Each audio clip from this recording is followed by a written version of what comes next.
All right. Thank you for joining me today. I'm Brian Banks for Your Career Day. Can you give us your name? Hello, Brian. My name is Dr. Leon McDougle. I'm a family physician practicing on the Near East Side of Columbus, Ohio. I'm also the Associate Dean for Diversity and Inclusion for the Ohio State University College of Medicine and Chief Diversity Officer for the Wexner Medical Center at Ohio State. Wow. Okay. Now, can you give us your hometown? My hometown is Sandusky, home of Cedar Point, the world's most and best amusement park. All right. You said your career title is family physician. Yes. Uh, and so what does that entail? So family physicians, we practice person-centered medicine versus a disease or particular organ system Mhm. or, limb, or, if you're a podiatrist, you focus on feet and ankles, Mhm. ophthalmologist, you focus on the eye. Family physicians, we serve the entire family from childbirth of moms to older patients. And my practice at this point in my career, I mostly see older patients. Okay. All right. What type of education is required to be a family? So, so a good question. So most of the health professions requires at least a foundation in the sciences. Mhm. That includes biology, chemistry, organic chemistry, physics, and English as another major or Mhm. class to really focus on, because as a healthcare provider, you have to be able to communicate both written and verbally and be understood. Yeah. Okay. So beyond your 4-year degree, what else is required? So that's another good question. Sometimes people, after their 4 years, they'll take a gap year and do Mhm. some volunteer service, Teach for America or the Peace Corps. Mhm. Many times, however, the person will apply to medical school, which is a 4-year commitment. If you're seeking a MD degree Mhm. alone, there are MD, PhD programs that may be anywhere from 7 to 8 years. And most of those are funded by the particular College of Medicine, and Mhm. the tuition is covered, and there may be a stipend. And the additional years includes work towards a PhD, and Okay. many of the MD, PhD graduates, they go on to academic medicine careers where they'll work at a medical school as faculty and or leadership in the medical school. Mhm. Sometimes those students go into industry, like pharmaceutical industry or other research intensive industries or organizations like the National Institutes of Health. Okay. All right. What is the best person suited for a career in medicine or a family physician or any career in medicine? So you have to be inquisitive. You have to be open to learning every day. It's a lifelong learning career. So it's difficult to get bored because science and knowledge is changing and evolving on a daily basis. So having that questionable approach to inquisitiveness is very important. And then you have to be a people person, I think, to uh, wanting to communicate and connect with people to help develop therapeutic relationships. Okay.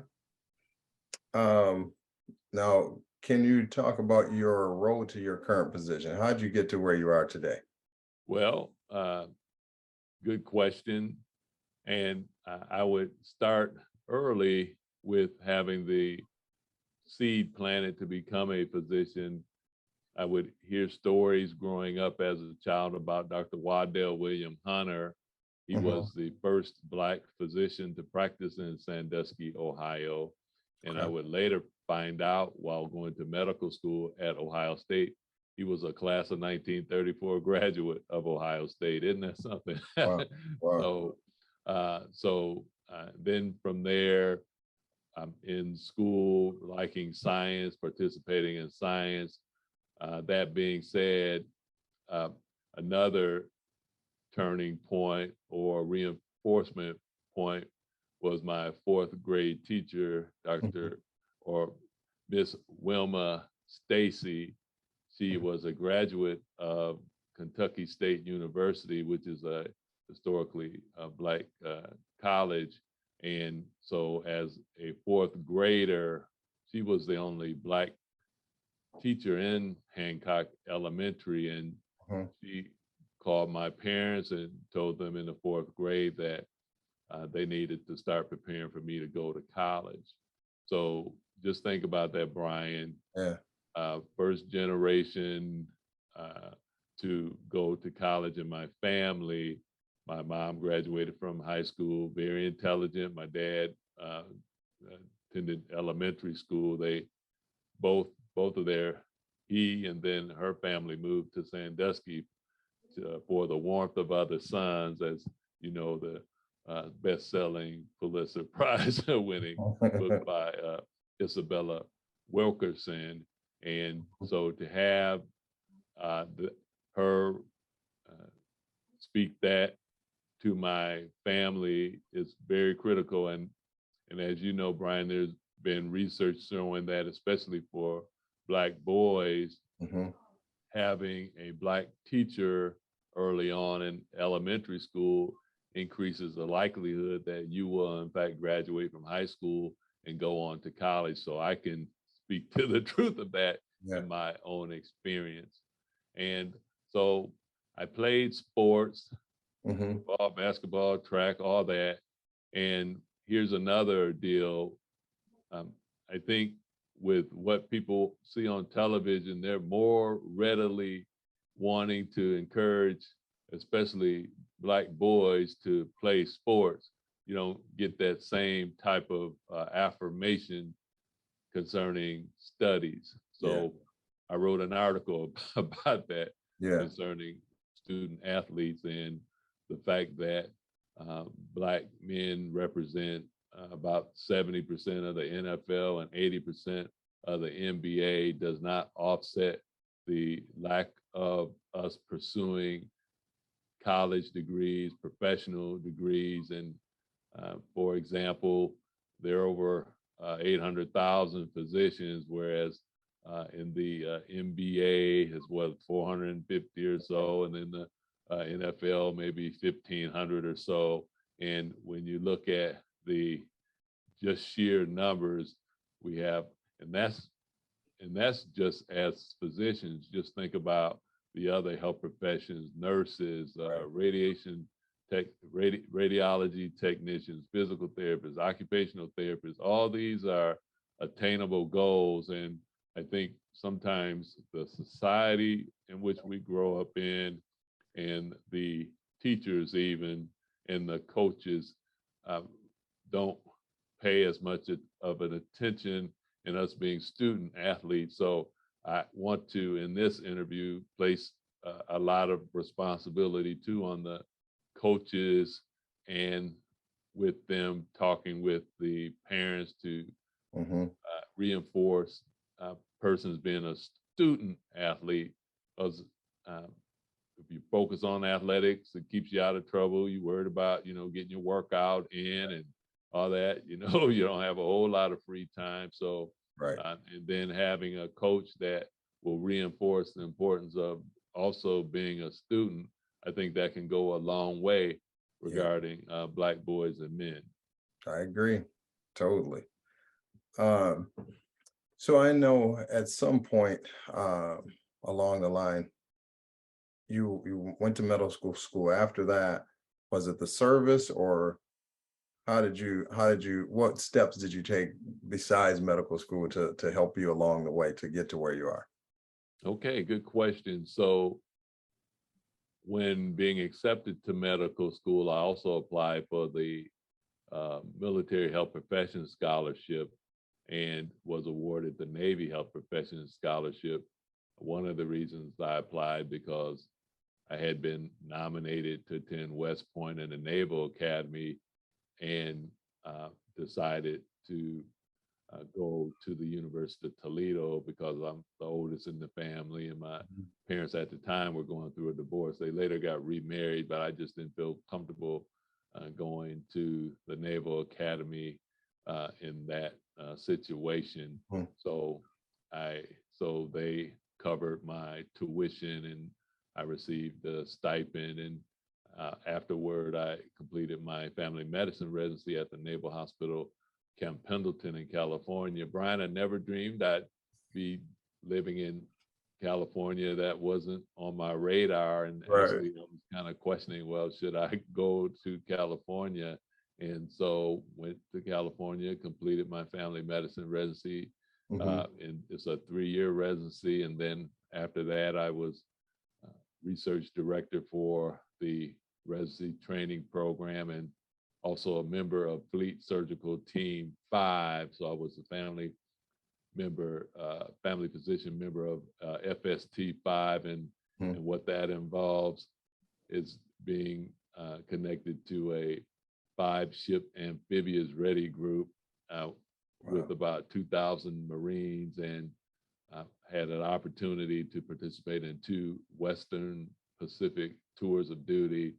In other words, we call that a Westpac, and Mhm. essentially steam from San Diego, uh, Hawaii, South China Sea, eventually make it up to the Persian Gulf, and then turn around. So really had an opportunity to see the world, and Yeah. including Somalia, Africa, and uh, Hong Kong, Singapore, Yeah. just a number of really wonderful places to visit from a learning experience and teaching Mhm. experience. So, as they say, the Navy is not just a job, it's an adventure. All right. So, what makes this career in medicine fun, interesting, or exciting, or all the above? Um, Good question. So, the fun part involves the interaction one has with the family, the patients, the students, all that's enjoyable and energizing.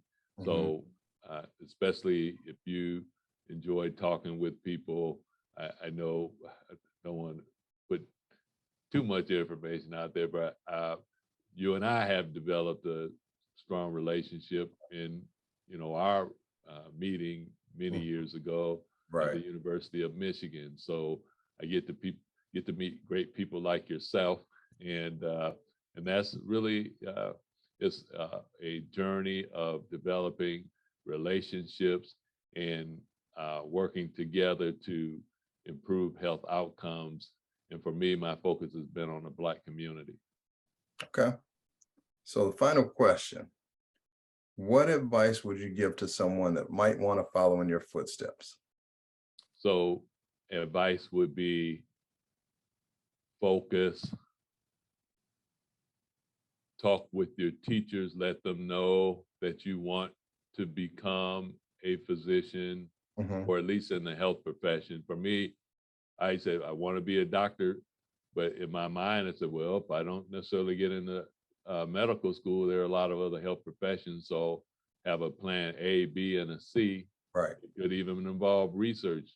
Mhm. Sometimes people go and get their PhD in a biomedical science and have a fruitful career, as we've seen with the COVID-19 pandemic. Dr. Kizzmekia Corbett, she invented or was the lead scientist for the messenger RNA vaccine that responsible for saving millions of lives. So you could be the next Dr. Kizzmekia Corbett at NIH, and now she's at Harvard.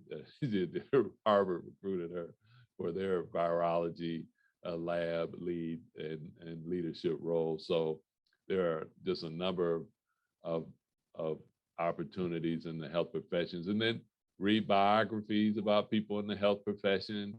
I think that's interesting. I know Think Big is a very good book. Mhm. So yes, read about it, talk with folks, tell your coach, tell your family members, and I would just say that your coach, especially if you're playing sports, should be supportive of you Right. in that role and with your aspiration, and shouldn't kind of laugh it off. If so, you may want to, have a talk with that person, because maybe the proper balance between being a student and an Mhm. athlete is not where it should be. Oh, another thing I would consider too, and is as an undergrad, Mhm. considering historically Black college or university, or Yeah. Hispanic serving institution, or tribal university, Yeah. to uh, have additional support and camaraderie, and as you complete undergraduate and perhaps even professional studies. So I'd like to add that too. Great point. Didn't think about that, but those are great points. Well, Dr. McDougal, it's good to see you again. Thank you for your time. We appreciate all you're doing in the community, and good luck to you in the future. Thanks so much, Brian. Keep up the outstanding work. Thank you.